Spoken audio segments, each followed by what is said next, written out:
विजिलाईएस इंदौर में एमपीपीएससी की तैयारी करने वाले सभी अभ्यर्थियों का बहुत बहुत स्वागत है। मैं विनय जैन आज आपसे 19 जून को होने वाली एमपीपीएससी प्री परीक्षा के बारे में चर्चा करूंगा और जिसमें आपको मैं कुछ अपने अनुभव शेयर करूंगा जिससे कि आपको लाभ होगा। तो जब एग्ज़ाम में हम लोग जाते हैं पेपर देने के लिए तो हम कौन सी गलतियां करते हैं, उन गलतियों को यदि ना दोहराया जाए तो आप बहुत सारे क्वेश्चंस की संख्या को बढ़ा सकते हैं या सही कर सकते हैं।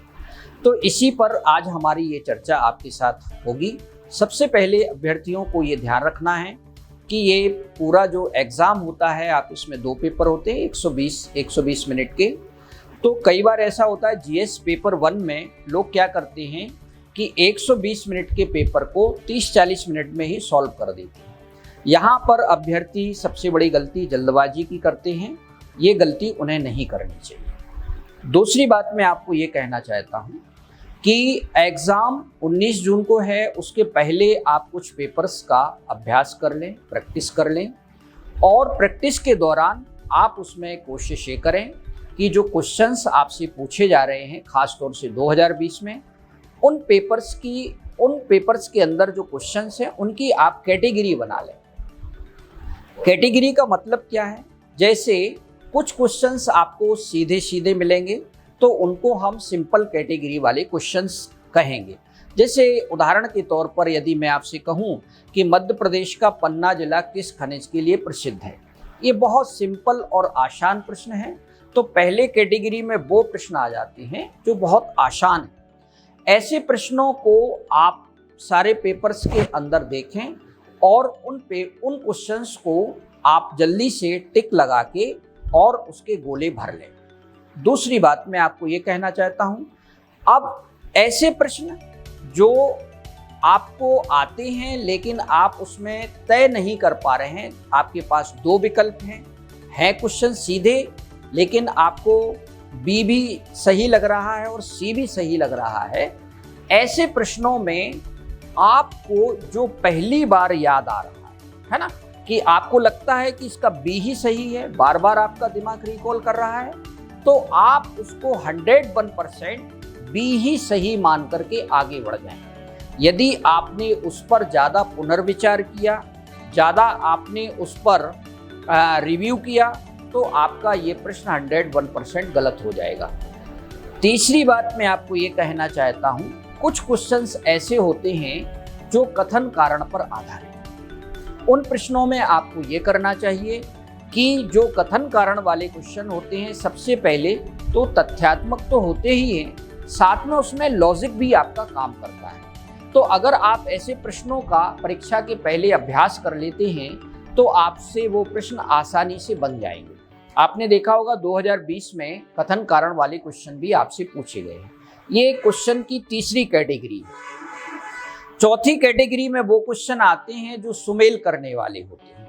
सुमेल करने वाले प्रश्नों में सावधानी अभ्यर्थियों को ये रखना चाहिए कि सुमेल करने के बाद जहाँ पर वो प्रश्न दिया गया है उसके बगल में या साइड में वो लिख लें, जैसे ए का 1, बी का 3, सी का 4, डी का 2, तो ये लिख लें और फिर उस दिए गए विकल्प में उसको मैच कराएं।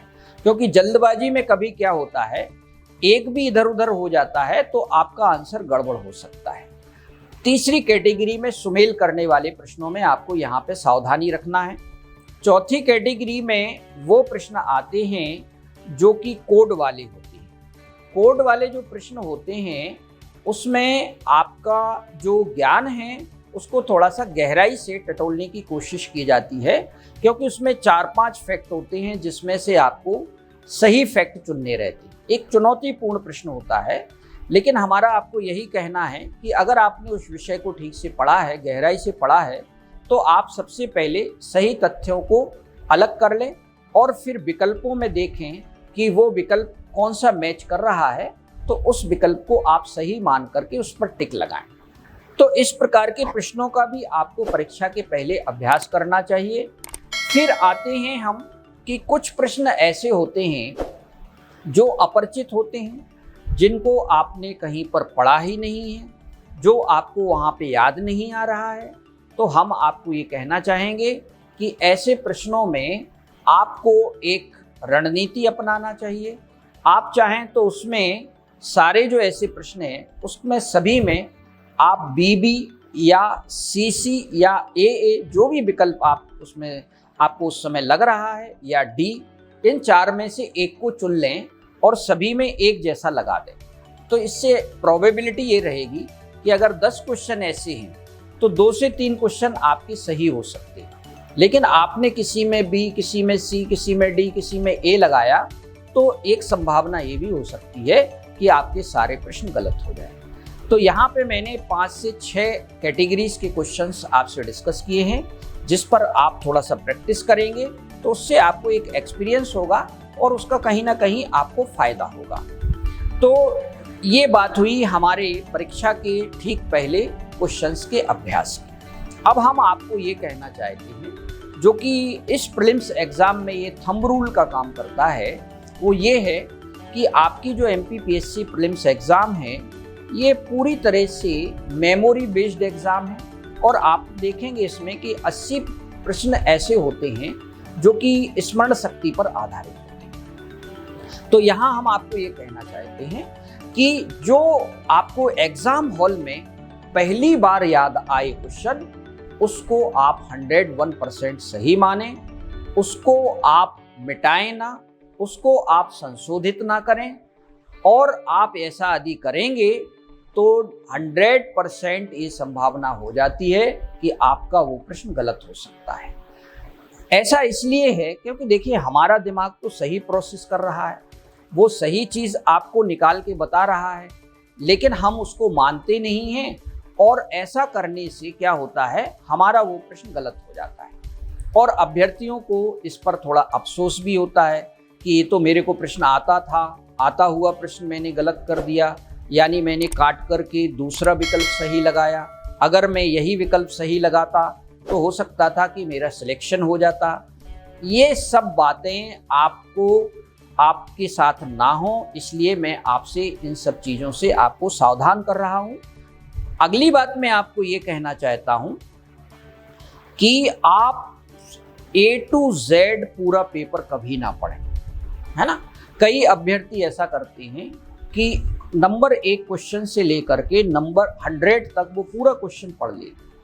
अब आप खुद ही सोचिए, आपने सारे प्रश्न पढ़ करके सारी फाइलें खोल दी, ज्योग्राफी की फाइल, हिस्ट्री की फाइल, साइंस एंड टेक्नोलॉजी का फाइल, है ना, मध्य प्रदेश का फाइल, तो आपका दिमाग क्या होगा, हैंग हो जाएगा। आपको करना ये चाहिए कि आप पूरा पेपर पढ़ने के बजाय आप पेपर का पहला पेज खोलिएगा और उसमें देखिएगा कि 7 से 8 क्वेश्चन करीब रहते हैं। इन 7 से 8 क्वेश्चन में क्या करिए आप कि उन क्वेश्चन में जो क्वेश्चन आपको 101% आ रहे हैं, आप जिन पर कॉन्फिडेंट है, उसको आप टिक लगा लीजिएगा और उसका गोला भर लीजिएगा। फिर आप आराम से सेकंड पेज पर आइए, दूसरे पेज पर आइए और दूसरे पेज में भी आप यही करिए। उसको पूरा टिक लगाने के बाद आप अपने क्वेश्चन पेपर में भी टिक लगाएं, ताकि आप एग्ज़ाम हॉल के बाद घर आने पर उसको आप चेक कर सकें, है ना। तो टिक लगा के और टिक जहाँ पे आपने लगाया है उस पर उंगली रखिए और जो OMR शीट है उस पर भी उंगली रखिए। जैसे 8 नंबर का क्वेश्चन का C सही है, यहाँ भी देखिए 8 नंबर और उसमें C जो आपका गोला है उसको भरिएगा। यहाँ पे आपको जल्दबाजी नहीं करना है क्योंकि MPPSC में टाइम बहुत मिलता है आपको, और आप ये गलती बिल्कुल भी ना करें। अगली बात मैं आपसे ये कहना चाहता हूँ कि आप, चूँकि ये जो पूरा पेपर होता है, आप देखेंगे बाईं तरफ हिंदी होता है और दाहिनी तरफ उसका इंग्लिश अनुवाद होता है। तो कहीं पर भी आपको ऐसा लगता है कि आपको प्रश्न समझ में नहीं आ रहा है तो आप उसका हिंदी भी पढ़िए और अंग्रेजी भी पढ़िए। इंग्लिश मीडियम वालों को इंग्लिश पढ़ना चाहिए, कभी कभी उनको समझ में नहीं आता तो वो हिंदी पढ़ लें। सिर्फ ऐसा करने से आपके 2 से 3 प्रश्न सही हो सकते हैं। तो यहाँ पे मैं अभ्यर्थियों को ये कहूँगा कि आपको ये कमीशन ने जो सुविधा दे रखी है उस सुविधा का आप लाभ उठाइएगा। अगली बात मैं आपको ये कहना चाहता हूँ कि आप जब एग्ज़ाम देने जाएं या जिस दिन आपका एग्ज़ाम है, मान लीजिए आपका एग्ज़ाम 10 बजे से होता है, तो आप 10 बजे के ठीक पहले, यानी आप मान लीजिए 5 बजे जाग गए, 5 बजे से आपने रिवीजन स्टार्ट कर दिया और रिवीजन स्टार्ट करने के बाद भी आप संतुष्ट नहीं हैं, आप फिर कहीं ये देख रहे हैं, कहीं वो देख रहे हैं, फिर आपका मन कर रहा है ये भी रिवाइज कर लूँ, वो भी रिवाइज कर लूँ, तो आपने अपने दिमाग को पहले ही क्या कर दिया, थका दिया है। उसको पहले ही उसमें जो एक रिलैक्स था ब्रेन में, वो आपने ख़त्म कर दिया है। यानी आपकी जो दिमागी ऊर्जा है वो एक तरह से ख़त्म हो गई है वहाँ पे। तो आपको यहाँ ये ध्यान देना है कि आप एग्ज़ाम के ठीक पहले अपने दिमाग को एक प्रकार से शांत रखें, उसको एक तरह से रिलैक्स दें, ताकि आप जब एग्ज़ाम देने जाएं तो आपकी जो रिकॉलिंग है वो प्रॉपर तरीके से हो सके। लास्ट में मैं आपको यही कहना चाहूँगा कि आप प्रश्नों को पढ़ते समय उसमें जो गलतियाँ आपसे हो जाती हैं, उन गलतियों को आप याद रखेंगे तो आपके कुछ प्रश्न सही हो सकते हैं। जैसे देखिए, अगर मैं कहूँ कि अभ्यर्थी कई बार क्या होता है, जैसे प्रश्न दिया गया है कि निम्नलिखित में से कौन सही नहीं है, तो वो क्या पढ़ लेते हैं, निम्नलिखित में से कौन सही है पढ़ लेते हैं। निम्न में से कौन सत्य है, सत्य है को वो असत्य है समझ लेते हैं।